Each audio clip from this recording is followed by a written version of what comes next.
Hello, I'm Rachel from Douentza Garden in Ireland, and you're very welcome to the April garden tour. So in just a few seconds we're going to pass into the main part of the garden through that newly painted arch there. Isn't it super? And we're going to have a look at what's looking great in the garden, and I'll talk a little bit about what I've been up to this spring. So come with me.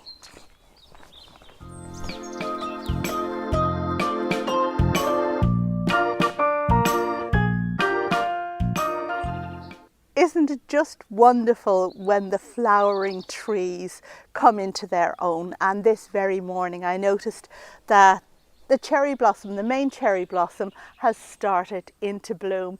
There's another one over there that's starting into flower as well. And this is putting aside the early flowering cherries. We can also see right back there my amelanchier tree in full glorious flower, and there's a little glimpse of a white magnolia over there, so it's a great way to start the tour. Moving quickly down to the lower section of the garden, where I have just very recently planted up a new flower bed. Oh yes, this is going to be my red flower bed, and it is going to look fantastic when it comes into bloom.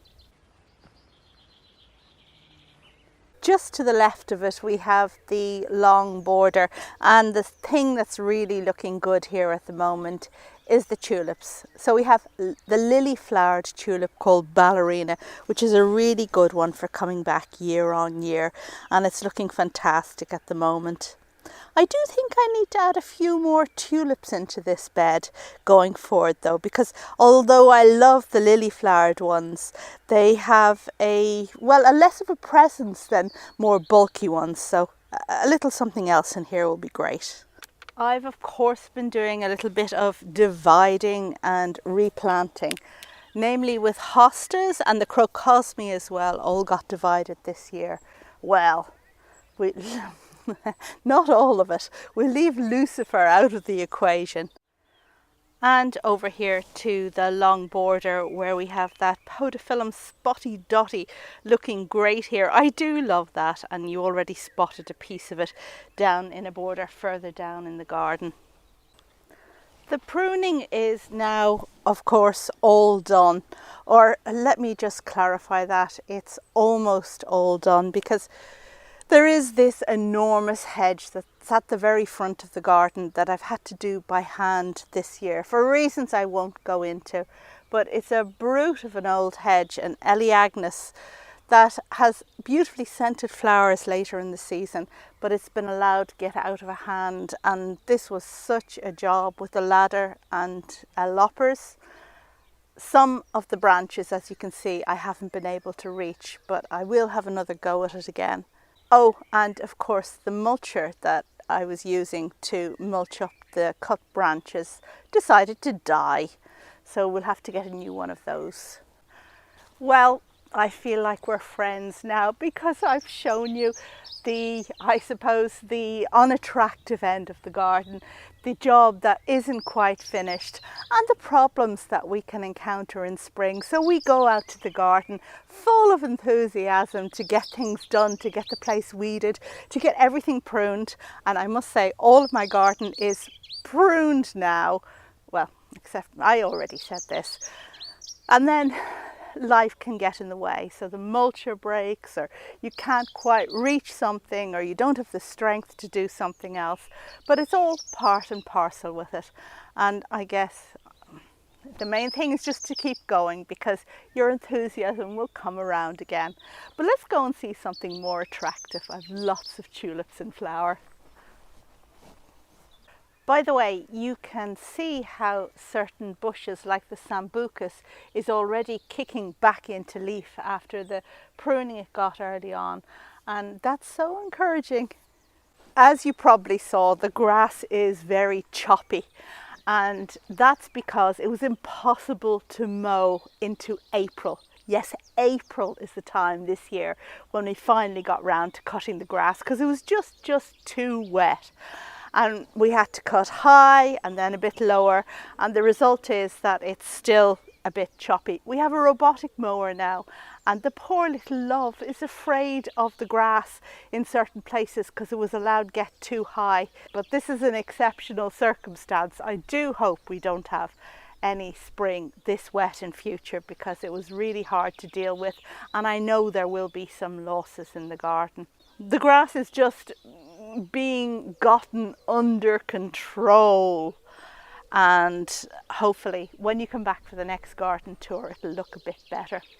In the meantime, we have some nice things to look at, one of which is this gorgeous rhododendron, Lady Alice Fitzwilliam, a beauty, and I can't wait for these blooms to open fully and pump its heady scent around the garden. And then up here we have my walkway. Here we have some lovely hellebores. Now these aren't the ex-hybridus type, these are argutifolia, I believe, but this one here, the pink one, really looks lovely. And of course we have the grasses, and Kinocloa rubra is the grass that adorns the four corners of this pathway, looking absolutely wonderful at the moment. But look behind me. Can you see behind me the mass of yellow flowers? We have a vision in yellow, and this bush here is Keria. I don't think I've ever seen it flower as well. It's a mass of tiny yellow dots and it looks absolutely fantastic. I really do feel that yellow is the colour of spring.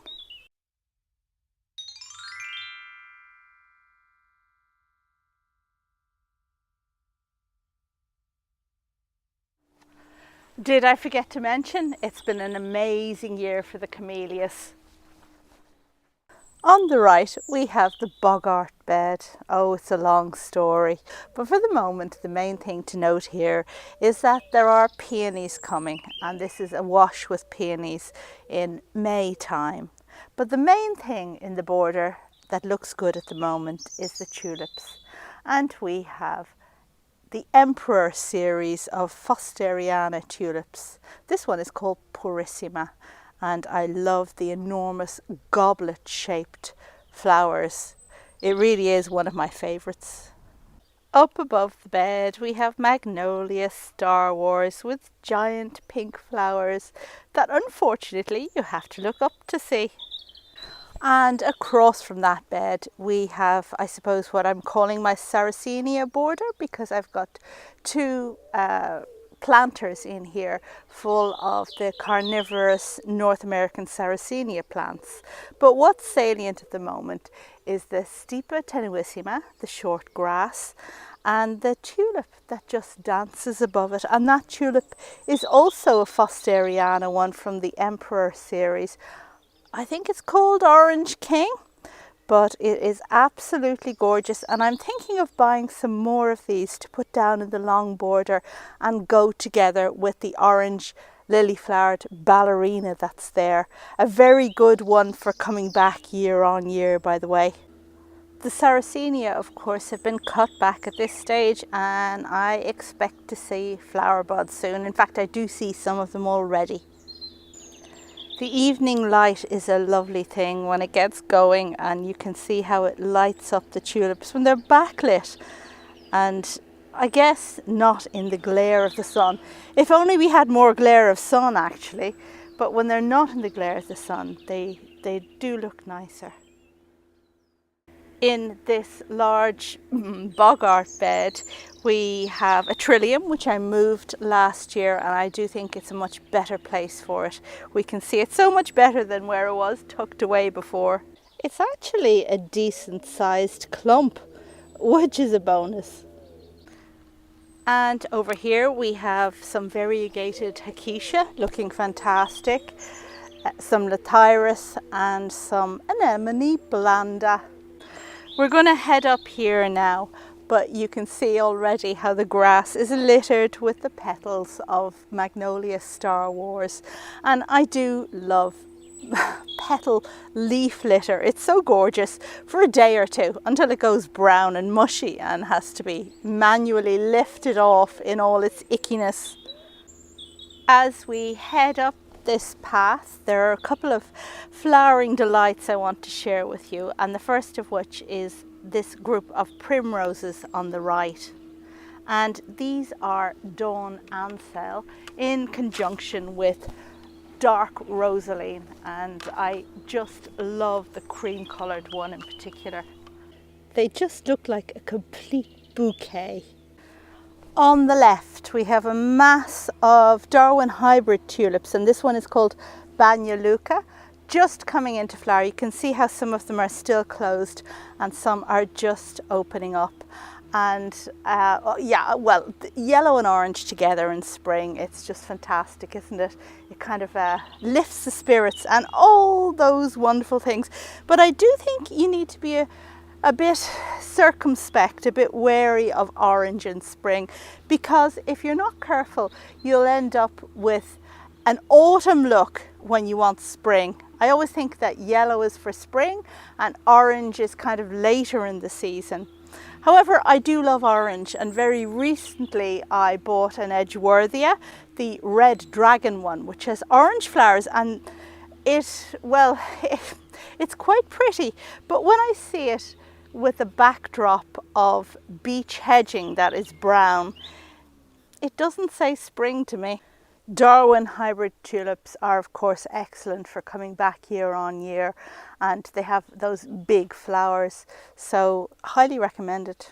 Underneath the rhododendron tree, and that's rhododendron barbatus, which flowered magnificently this spring by the way, we have a wood anemone. So this is Anemone nemorosa, and the cultivar is Lucy's Wood. It's an Irish variety that was named after a garden not very far from here. So it looks quite like Robinsoniana, which you may know, but the flowers I think are a bit bigger. And just glancing up the garden again, you can see how much more light is being let in since we took down that pine tree. It looks so much better. And there are more of the Fosteriana tulip purissima over by the greenhouse and, well, beside the alstroemeria. The alstroemeria, of course, was suffering a lot from pine needles being dropped on it by the pine tree, which was shading it out as well. So I expect a really lovely display this year since the pine tree's now gone. And of course, I have a new seat. The border in front of the greenhouse is looking resplendent with those white tulips at the moment, but later on in the season it's going to be much more orangey with the variety of perennials that I've put in here. It's been revamped over the course of 2 years, and hopefully this year we'll see that all come to fruition. But I'll tell you what, we forgot this path down here beside the spreading Magnolia stellata, which is still looking fantastic and giving me this lovely confetti on the grass. I have some gorgeous woodland plants down here I want to show you.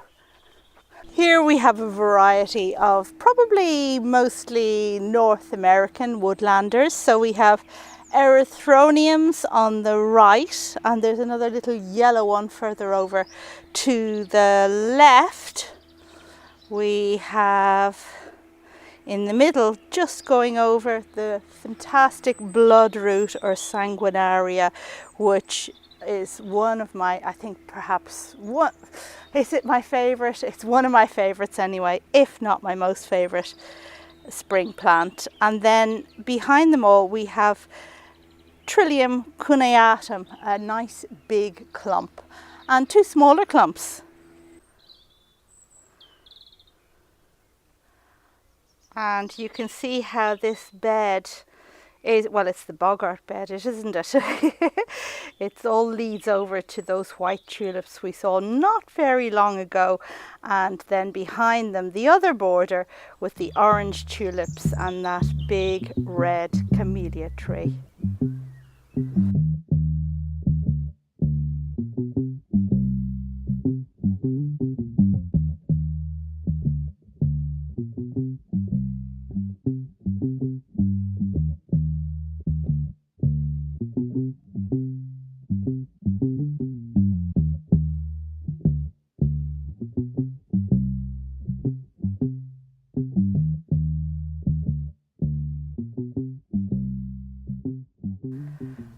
But before you go anywhere, I do want to share with you my tulips in pots in front of the house.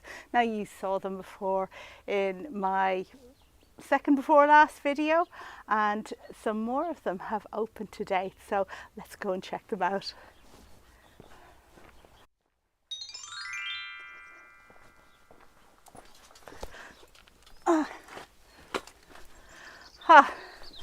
Aren't they all gorgeous looking? You can see that certain tulips have opened since the last video, including the beautiful deep red fringed one right there at the front, and the parrot types. Well, they're not open yet, but their buds are just showing themselves, which is always so exciting and something to look forward to.